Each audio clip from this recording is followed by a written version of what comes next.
Welcome to the Boxing Bookie. We are back. It's good to be back. I'm here. I'm joined here with 79 today, friend of the program. We always see him in the chat. 79 wants to get into AJ and Jake Paul. I know a lot of y'all have questions about this. I've been reluctant to get into it. I am going to do a quick video on it at some point. It'll probably come out in a few days. But how's it going, 79? What's going on? And then what do you want to get into? What do you want to start with?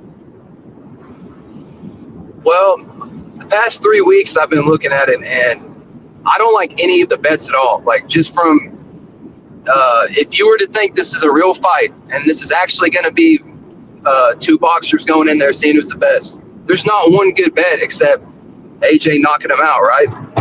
But right. I just want to ask you, Gary, what is your opinion on Jake Paul's boxing ability? Because I see dudes at my gym who are better than him all the time. Yeah, I think he's horrible. I think he looks like a guy that's had about 3 boxing lessons in his life and thinks he knows how to fight. Like, that's what I see. I don't really get it. Like, he's with world class trainers for years and years now. I think he's terrible. I think he's terrible. There are definitely guys in everybody's gym far better than him. So tell me why an Olympic gold medalist, and who we all know, Anthony Joshua, who can knock dudes out, one of the biggest punchers in this era of boxing, is only a minus 1,300 favorite versus this fucking clown. This could be like what was the UFC guy's name? McGregor, when he fought Floyd, where in a lot of the small bets, like most of the bets, are for McGregor, but all the serious money comes in on Floyd. This may be one of those things where you get 10,000 little kids voting $10 on Jake Paul, and then somebody comes in and bets 10 grand on Joshua. I would be leery to bet on this fight at all. I don't think Anthony Joshua is the type of guy that would throw the fight. I'm going to show this to you real quickly. This fight right here is what I'm going to address in just a moment. I don't think he's the type of guy that would throw a fight, but I don't know. And I already know for a fact that Jake Paul fixes his fights. It's not speculation. I'm not guessing. I'm letting you guys know. So I can't, in good conscience, bet on a fight that I know the fighter is fixed his fight. And the fight that I know for certain is fixed is the Andre August fight. I fought Andre August 2 years ago to the day, 2 days yesterday. And Andre August received $300,000 for the fight, and he received $300,000 to throw the fight in the first round. He got $200 to throw it in the second and $100 to throw it in the third. So obviously he threw it in the first. He got $300K on top of his $300K. And I know this because Andre August's trainer, Justin Deshone, who's a good friend of mine, told me. And he was trying to collect his 10% of the other $300 grand. He was like, well, if you got to throw the fight, then I want my cut of the whole purse, which is now $600, because you got another $300 to throw in the fight. So I know this for a fact. This is not speculation. I'm not guessing. This isn't conspiracy theory. I know for a fact that he threw the fight in the first round. So I can't, in good conscience, I can't bet on this. Now, I like what you're saying, Gary. I like what you're saying about all the people throwing money on Jake Paul. But I actually have almost the same idea, except I think they're trying to trap people. Maybe if this is fixed and this is for Jake Paul to win, or this is to go to distance, I think they're trying to get people, because if you're going to put down $100 for Anthony Joshua right now, what would you make? Just 100. Let me. I suck at math, so I'm not going to try to do that in my head. Let me give me a second. Let me pull it up. I know your book's probably different with the odds than mine. He's a minus 1,300. Yeah, it's going to be about the same. But so let's see. All right, if I bet, I got him at minus 1,200 on my book. Let's see. $100 on my book would make it $8.33. Right. So how many people out there are 100% sure that this is a mismatch and is going to throw, I don't know, $10,000, $20,000 on Anthony Joshua just to make a little bit of money? If this shit is fixed for Jake Paul to win, how much money would Vegas make off of people doing that? I mean, but then Anthony Joshua would have to fix the fight. Yes. Yes. I'm just giving ifs because I do believe there is a number you can pay almost not any fighter ever, but most fighters, and they will take a dive or they will not show up. They'll just act like it's a sparring session. Do you think Mike Tyson fixed the fight? I think they both did. I think at one point Mike Tyson was trying not to knock him out, then he got hurt. He got actually physically hurt, and I think Jake Paul tried not knocking him out. I'm with you. I think Mike Tyson pulled some punches there, there was moments where Mike Tyson clearly could have knocked him out, and he did not. So I agree with you on that, and that's Mike Tyson. I hate to say that because Mike Tyson, whatever you may think of him, is a legend of the ring. He's one of the 10 or 15 greatest heavyweight champions of all time. He's a top 10 heavyweight champion of all time. He is. I don't care what you say. And so it's an unfortunate thing to see. But I absolutely think Mike Tyson pulled punches in that fight. That's what I thought. And then when he got hurt, here's the thing. You can take Mike Tyson, but the moment you're an old man, and I mean, it looked like he tore his ACL in the fight or something. Something was definitely wrong with him. If you take an injured fighter versus someone who's shit can still beat him. And Jake Paul looked like he knew that he was hurt, and he stopped punching him. He stopped fucking punching him. Straight up. Yeah. That fight stunk to high heavens. And other than the Super Bowl, it will be the highest rated sporting event of the year, which is wild. And this is where I get into boxing. Boxing as a choice this weekend. No one realizes how big of a deal this fight really is. It's probably a fake fight.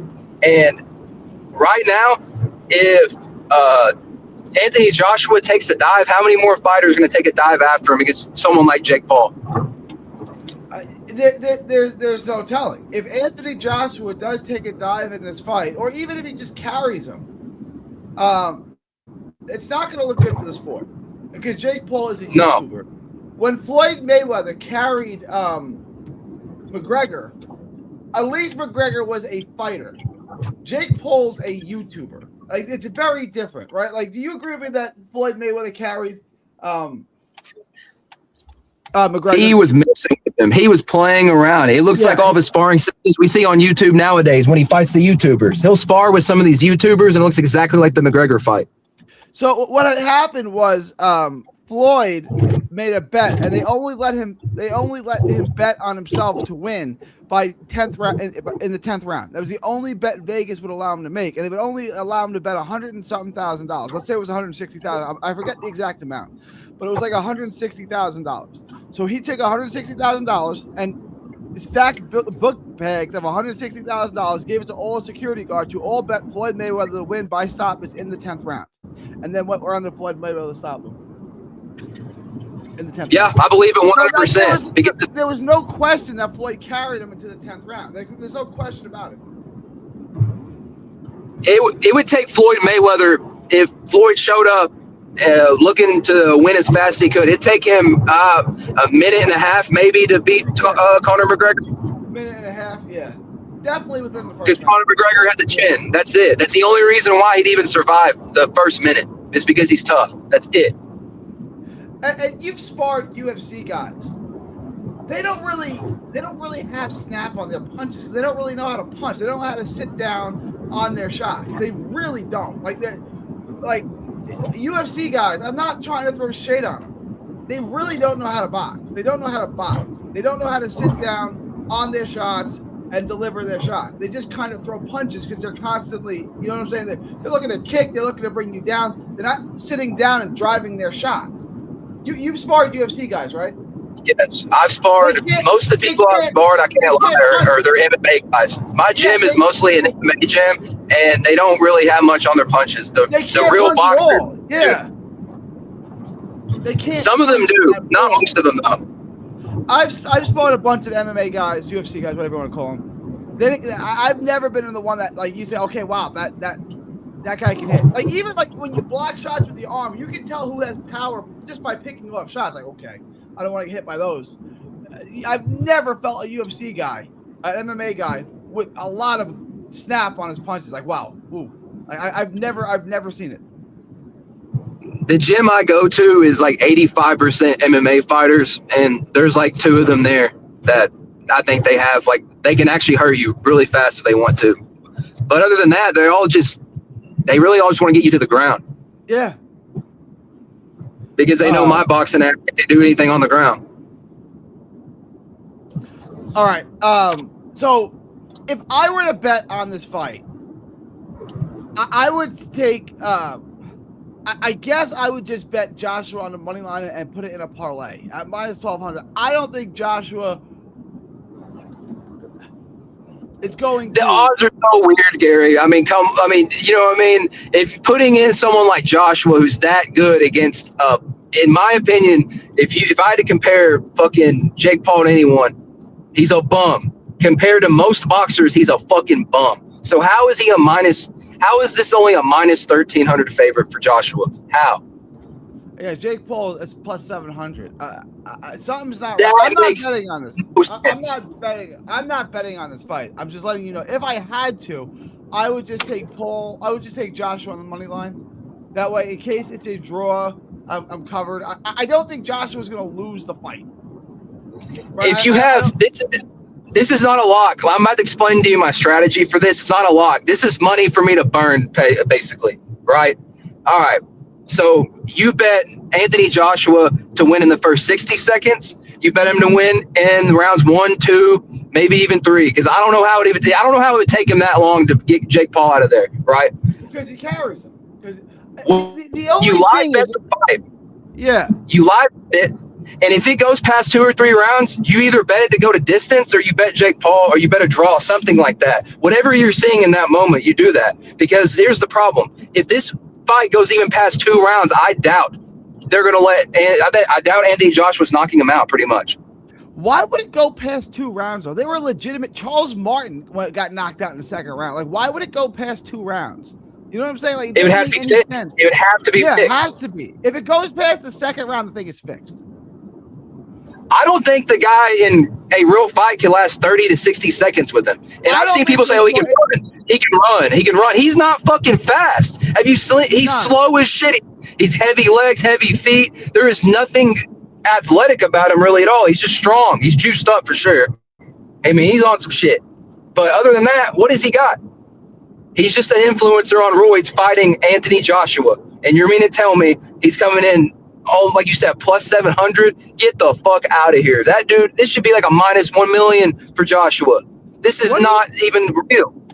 What do you think it would have been if he was fighting a little guy? If he was fighting a little guy like Tank Davis, what do you think the odds would have been? Even Tank Davis, and I see this at my gym, little dudes knock big dudes out all the time if they're better. Oh, yeah, Tank Davis. I think Tank Davis would knock him out just as quickly as Joshua would, because it doesn't matter at that point. Jake Paul doesn't know how to fight, and he's fighting Tank Davis. I don't care if he outweighs Tank by 50 pounds, which he might. Tank is going to get rid of him in less than a round if he wants to. Just the way, I mean, that's the thing with Tank, though. Tank don't feel like, he don't want to box at all, I don't think, nowadays. No, he said he doesn't want to. He said he wants to take the money and run, and good for him. Like that's your right. You can do that. So then why is boxing media every time we see, like, I keep seeing this when the Theo fight comes up, they're like, oh, one of these guys can fight Tank after this. I'm like, he don't want to fight. Why are y'all talking about Tank Davis still? He don't want to fight right now. He doesn't want to fight Keyshawn. He doesn't want to fight Tio. He doesn't want to fight Shakur. He never wanted to fight Loma. He's not. Yeah, I'm with you. Like, if anything, we should be talking about Tank fighting them. Why is it oh, they're gonna fight Tank? No, the guy who is not proven at all is Tank. That's the truth. We should be talking about him going to fight Shakur, not Shakur going to fight him. Yeah. And I know I'm about to piss people off because there's a lot of Tank fans, and I used to be a Tank fan, but I'm telling you right now, after the way he's carried himself, I don't even mean I don't care about outside of the sport. I mean in the sport. The way he's not, I don't even think he tried in the Roach fight that much, dude. To tell you the truth, I don't even look like he tried. Once you're checked out, you're checked out. I get it. Yeah. You want to look at the rest of this card? Anything? Bumgardner and Layla Bodon, 12 3-minute rounds. To me, I would say Alicia Bumgard, who I think was completely shot. I think she's on upset alert. I would look at Layla here in this fight, Bodon, plus 750. What are your thoughts? I didn't like Bumgardner last fight. I mean, and y'all know me. I pretty much been on Bumgarner simp mode in the comments. So yeah, that she didn't look good in her last fight. She hasn't looked good in a while. Like she hasn't looked like herself in a while. Like I think Really, since she got busted for the PEDs, ever since she's been busted for that, I think do they drug test fighters often after they fail? But they can only be tested when they're in camp, so it doesn't really. You can do whatever you want outside of camp, as long as you know what I'm saying. As long as you're clean when camp starts, you can do whatever you want. So, like, I've always said in boxing, you have to be an idiot to fail a test. Like, you have to be a moron to fail a test because you could just cycle off. You can cycle on, cycle off. Yeah, and them drugs get out of your system fast as shit. Yeah. So yeah, well, like take Matias for example. He failed, or he didn't fail. They said he had a little bit in his system. He was under the limit. The amount to have in your system to be under the limit is or to be over is so low anyways. So dude was cycling off and he failed. The great Victor Conte explained this, where he said boxing, it's just like pass or fail, right? He said in baseball and the Olympics, if there's any irregularities, you automatically fail. So if there's any spikes or dips, you fail, right? So does that make sense, right? Like if it's any abnormalities in your testing, but they have a series of tests to see what your normal levels are. In boxing, it's just like a test. It's like pass or fail. If you're underneath the level, you pass. If you're over the level, you fail. So passing a test is simple. I just need to know when it is. That's when he explained the blood doping and stuff. You take out the old blood, you freeze it, and then when you know when the test, you just put the old blood back in, and it keeps you underneath that threshold. And it's the easiest thing in the world to pass if you know when the test is. Wow. I mean, you just put it more detailed than I've never heard him say that, but that's I learned something new today. He was explaining that when Pacquiao wouldn't take the test originally with Floyd 15 years ago, whenever it was, Victor Conte came out on air and explained how blood doping works, how you pass the test, how boxing's drug testing isn't serious, right? And then the next day is when Pacquiao came out and said, okay, I'll fight him. As long as he came out, he said, as long as we don't, the last test is 14 days before the fight or something like that. It's like, so you want to know when the test is? Oh, I know why you want to know when the test is. Man, I think Floyd is one of them guys. For some reason, people I see online say that he was a drug cheat, and I'm like, dude, no, he was definitely not. He was clean his whole career, in my opinion. I don't put it past. I'm not accusing anyone, but I don't put it past anybody. Like I don't know. I'm not accusing Floyd or anyone of anything, but like you're talking about life-changing money, millions and hundreds of millions of dollars. If there was a basketball game and you could get away with cheating, and the winner got $10,000, do you think there'd be some cheating? Oh yeah, because I see cheating in sports every day now. Now it's pretty much accepted.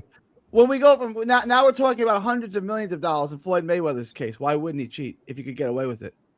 I'm not saying he did. I'm just putting it out there. I'm just saying, like, if it was a pickup basketball game where the winner got $10,000 and the ref would turn a blind eye to cheating and you could get away with it, you would expect people to cheat. I don't think at the highest level people are above that. Like I think like if you can get an advantage and you think you can get away with it, you're gonna take it. I agree with you. Here's my thing though. Anyone though? I'm not accusing anyone in particular. There's all types of cheating, and so take steroids for example. That's just one way. Have you ever heard the rumor that Chavez, a lot of his fights were controlled by the cartel? That's another way of cheating. Scaring the shit out of fighters to not win. Yeah, that's a way of cheating for sure. I think if you do that type of shit in your career, we will 100% know. So we 100% know that Ryan Garcia was on PEDs, right? We 100% know. Now, I say that because it is kind of speculation that Chavez had some of his fights basically scaring the fuck out of fighters to not fight, right? Yeah. We will find that out one day. At some point in your life, you will know if someone's a cheater or not. But guys who don't cheat, there's never like no gray area like that when it's all said and done. Is this true? Ryan Garcia was taking like a pick. He failed 60 times over the limit. Is that true? 60 times? Yes. He failed for 6 nanograms. And to put that in perspective, I mean, people say that's not a lot or something like that. But if you were to cycle off like Matias did, he didn't have 0.1 in his system. Okay. Yeah. Okay. Yeah, I've worked with this type of stuff, not steroids and drug testing, but I know exactly how they do these type of drug tests in labs and stuff. I've had to like help the people in labs and stuff that do them. Yeah. They do them all the same. They're all in nanograms. So no matter what, if you're gonna pass or fail, it's gonna show up in a small amount like that. But that's not small. If you have 6 nanograms of anabolic steroids, you 100% were taking steroids during that time. Yeah, there was no tainted beef, right? Yeah, we know how you got there. So let's get back to this card. I want to get back to the rest of this card real quick. The over under. Remember, 12 3-minute rounds on the Bumgardner fight. Are you still with the over? I'm not touching the over under on this. I think Bumgardner might get stopped. I really do. I'm not touching this fight. The only thing I might bet is the upset. Bodine on the money line. What are your thoughts on the over under, keeping in mind that it's 12 3-minute rounds? I don't keep up with women's boxing much, so I haven't really heard of this girl, but yeah. Does she only have 1 KO or something like that, or am I thinking of someone else? Well, she got 1 KO. Was it hang on. She got 2 KOs, but 1 came in her last fight. Who was it against? Layla Mekhaled. Decent fight. This was on the Christian and Billy and Salisky card. It costed me a lot of money because I took the over on it. And then what's the over for this fight? It's 10.5 minus 370. I mean 3-minute round, so we don't always see that with these women fights, do we? No, we never see it. Almost a couple of times. Yeah, women fight 2-minute rounds, and now they're fighting. So, any thoughts on that? Well, I mean, if it's 3-minute rounds, that's what they're trying to do. I think they're trying to get a stoppage out of this fight. I could be wrong. The under, but why would they do that? Well, I think they want to have the women fight a real fight, 12 3-minute rounds. Like I think they want to see what that looks like. Yeah, I don't like the over then at all. I'm not touching the fight. I'm not. The only thing I'm betting is the possibility of an upset, because I like the price at plus 750. But I'm not taking the over under. I'm not taking any specific methodology. I'm just taking Bodine on the money line at plus 750. Let me get your take on the other fight. Silver and Woodley. I don't know. These are 2 UFC guys. Yeah, I've seen them both fight in UFC and boxing. Tyron Woodley is not known for his striking, really. And like some people say he is, he's not a very good striker. He's not a very good boxer at all. Anderson Silva, compared to like Tyron Woodley, is not that bad. But I mean, compared to a boxer, he's not that good. So we're taking Silva to win a boxing match between the two, right? Yes, but why? I mean, these fights are really messy. You know how they go. Any of these other fights, Cernica Johnson minus 900, Yokasta Valle minus 1400. I like these fights to go over. Avius Griffin. Any thoughts on Griffin and Cardona? That's a real fight.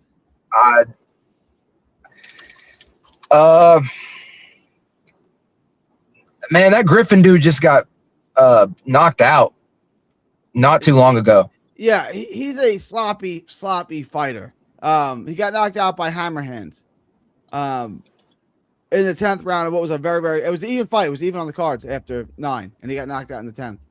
He's a slight. Do you remember the odds for it?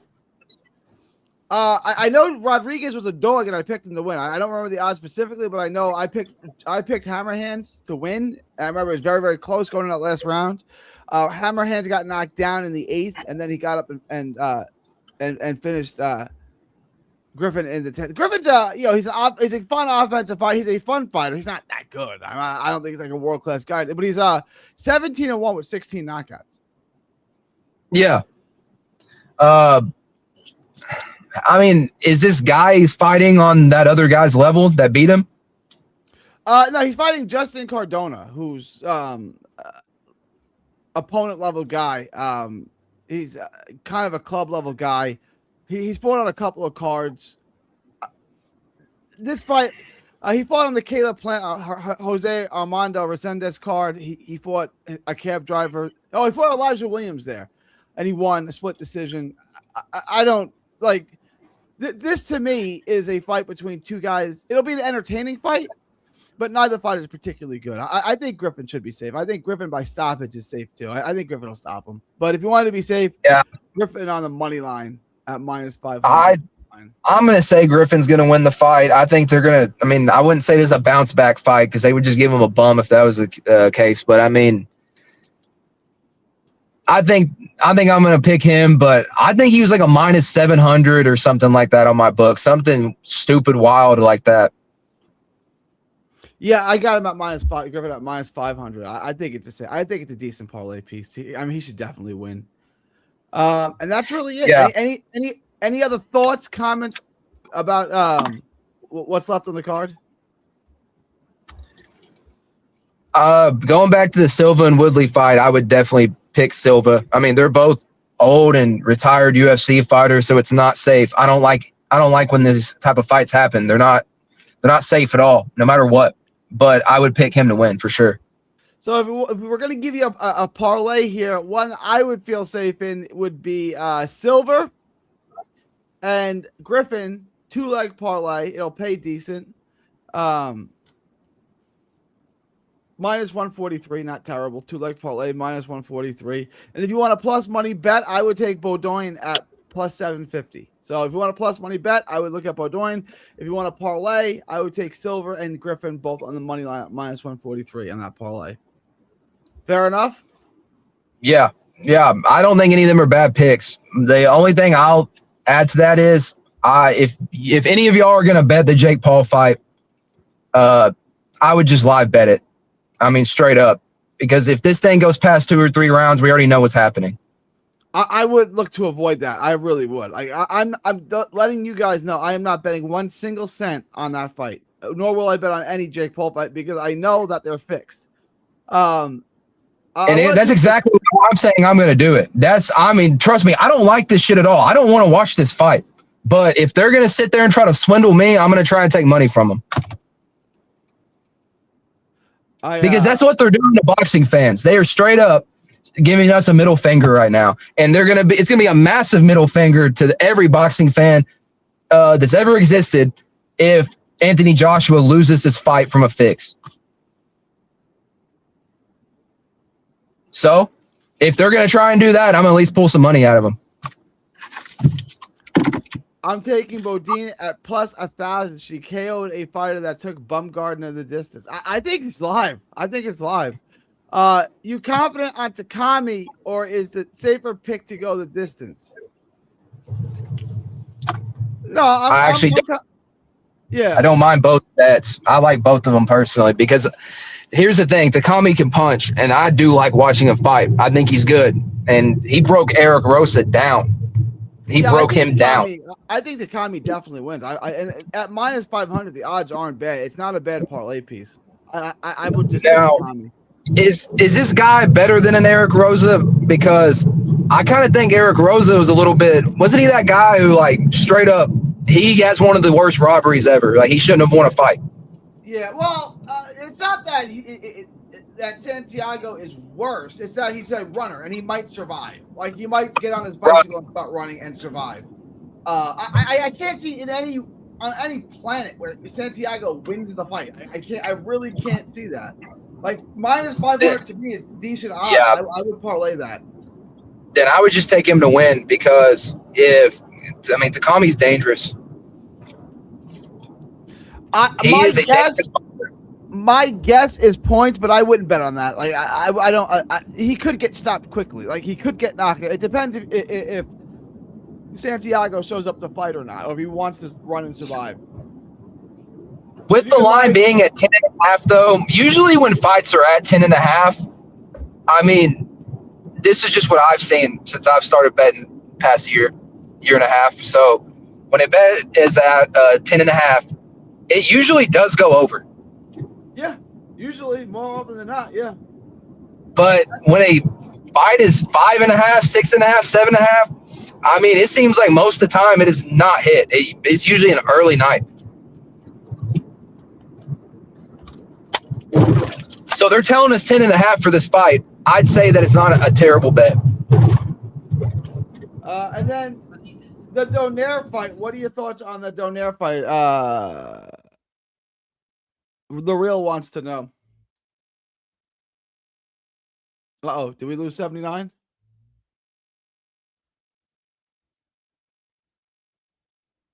We lost him real quick. If we get him back in, I'm gonna end this in a minute anyway. Yeah, the parlay for today. If you want just a parlay for today, hang on.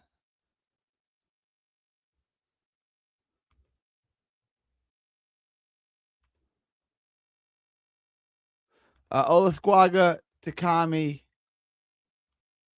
and then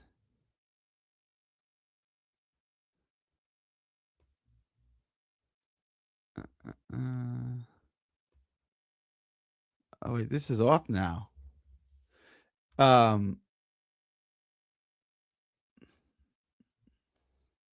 It was Shannon Courtney, and then it was Olasquaga.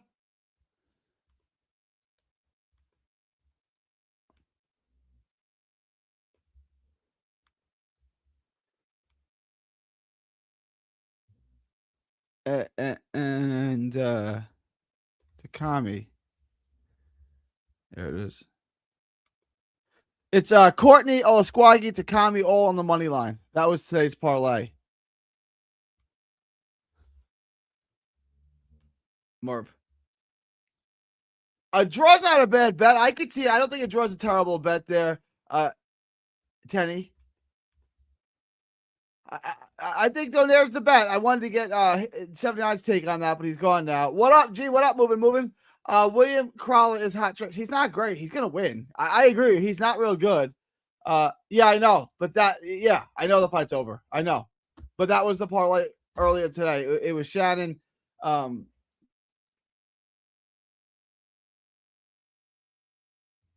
It was Shannon, Olasquaga, and Takami. That was the parlay. Shannon, Courtney, Takami, and Olasquaga.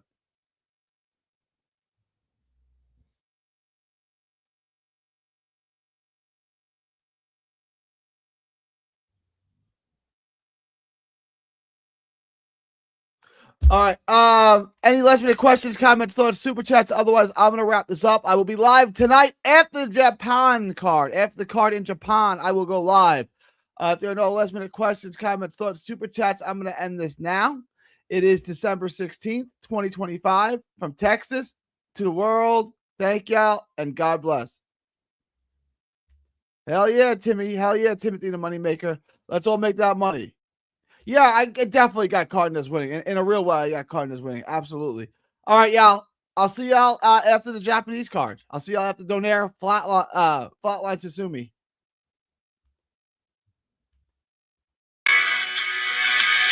Don't miss a tweet, post, story, or video. 3D Boxing is on Twitter, Instagram, and Facebook. Hit the subscribe button now to stay inside the ring.